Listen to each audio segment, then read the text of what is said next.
In this module, we're going to discuss assessment with young children.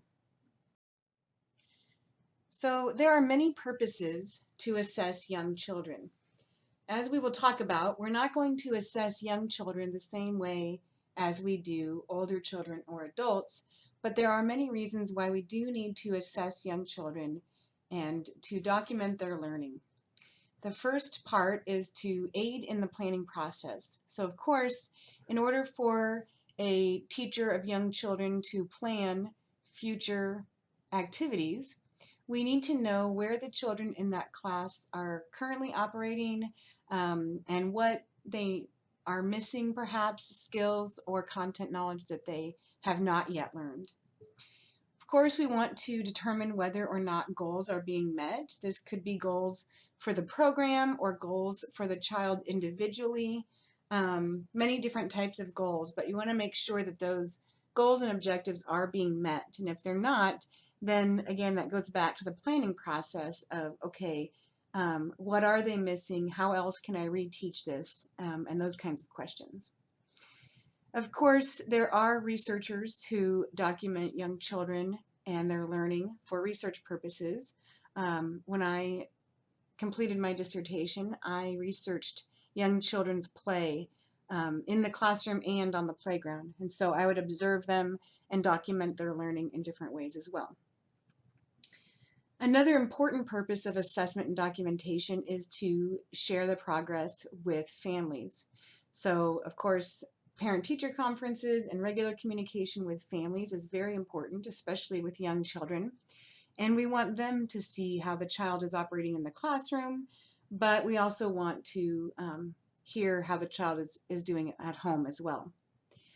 And then, of course, we want to assess young children because if there is a special need present, then the earlier that is detected and intervention can occur, the better. And then we also use assessment and documentation to evaluate programs as well. Assessment should be authentic. So again, older children, teenagers, and adults can take standardized tests and show what they know in that way. But for young children, it's not appropriate for a 5 or 6-year-old child to be filling in bubbles on a standardized test. That really isn't going to tell you what you want to know about that child's learning. So testing is not an appropriate way to assess young children. The best way is through observation. Of course, photographs and portfolios can show what a child has learned and can do as well. But an important point here is that if you do use photographs to document a child's learning, you don't want to get just the finished product, if there even is one, but you want to show the process of the activity or the child's play so that you can document that whole process, their thinking, and the steps that they took to complete that activity or when they're engaged in that play. Checklists can be helpful. One way that I used checklists was when I was teaching preschool and we were using creative curriculum. I had to assess whether they had some gross motor skills, whether they could run, skip, and hop, and so on. So I typed up a quick checklist with the children's names and the different skills. And so I could easily have the columns that the child is not able to do that skill at all, if they were practicing, sort of almost getting the hang of it, or if they had mastered that skill already. So that was a quick way for me to get that information down without having to write a whole bunch of notes. I could just use that checklist as I'm observing the children doing that activity. So when you go to write observation notes, it's so important to be very specific. You can kind of come up with shorthand ways of writing things so that you can get all the details down.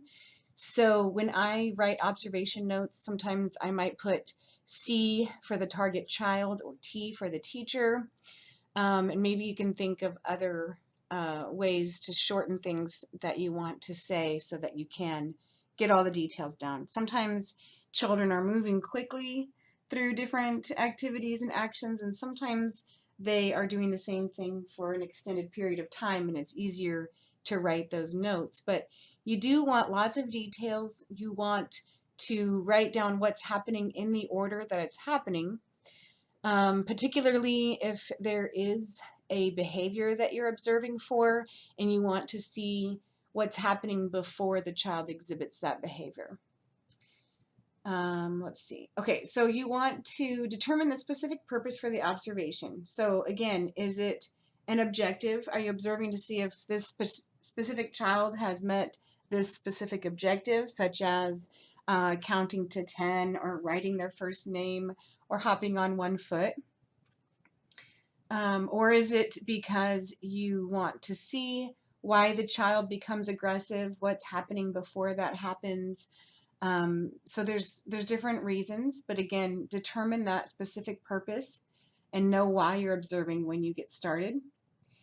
Along with being specific in your actual notes, you want to note anything that could potentially affect the way that the child is acting. So you're going to want to put down the date, the time, the location, how many children and adults are present. If the observation is taking place on the playground or in an outdoor space, you might want to note what the weather's like. I know for my son, a trigger for him can be the heat. He gets overheated and then he's got some behavioral issues that sometimes happen. So, if it's particularly cold, that could affect how the children are acting as well. So you might want to note that. Again, if you're observing in the classroom, you could maybe have a photograph of the classroom layout or the center where the child might be playing too. As far as those notes being specific, you want to avoid any judgments while you're taking notes and write down just the facts. So you could say the child is in the block center with another child and he is taking large rectangular wooden blocks and stacking them on top of each other. He stacked 5 blocks on top of one another and then they fell over. Okay, so that's the kind of specific observations that I'm talking about. When you're observing, you can use a paper and pencil or a clipboard, but you could type on a laptop if that is convenient as well. And one of the big purposes of assessment and documentation is communicating with families.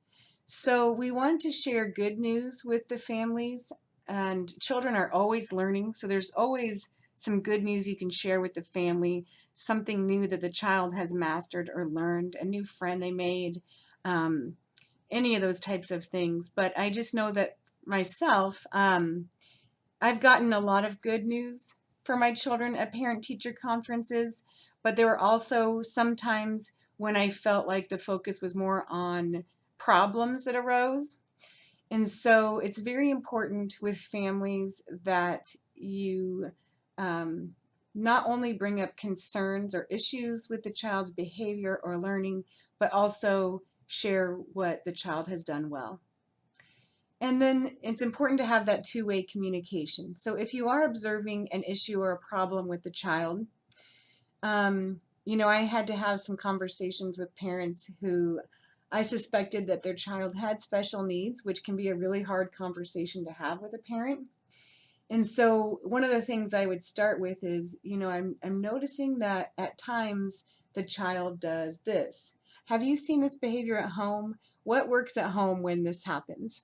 To use that sort of conversation opener, because the parent really is the expert on their own child, and they may have a strategy that works at home that could also help in the classroom.